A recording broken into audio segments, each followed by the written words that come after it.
À la 12e compagnie du 1er bataillon interarmes à Kétou, Fortuné Alain Nouati visite les locaux et recense les difficultés auxquelles sont confrontés les éléments. Face à la troupe, il dresse le portrait robot du bon militaire.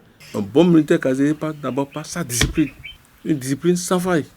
Quand on est amené à punir un militaire, ça veut dire que vraiment, c'est ce à la mort dans l'âme qu'on punit un militaire. Un bon militaire, c'est quelqu'un qui travaille, qui ne déserte pas ses tours de garde.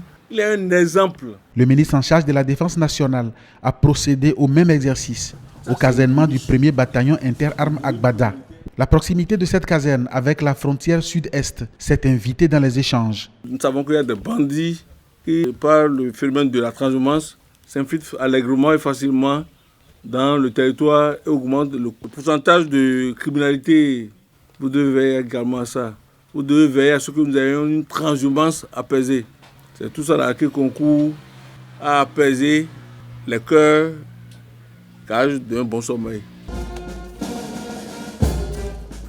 L'École nationale supérieure des armées de Porto Novo aussi a reçu la visite du ministre en charge de la Défense nationale et du chef d'état-major général des forces armées béninoises. Pour le général de brigade Laurent Amoussou, la déontologie et l'éthique sont des notions primordiales avec lesquelles il faut forcément composer au sein des armées. Il y a quelques problèmes de discipline et de manque d'esprit de sacrifice parce que pour un militaire, on n'a pas à attendre toujours l'argent avant d'accomplir sa mission.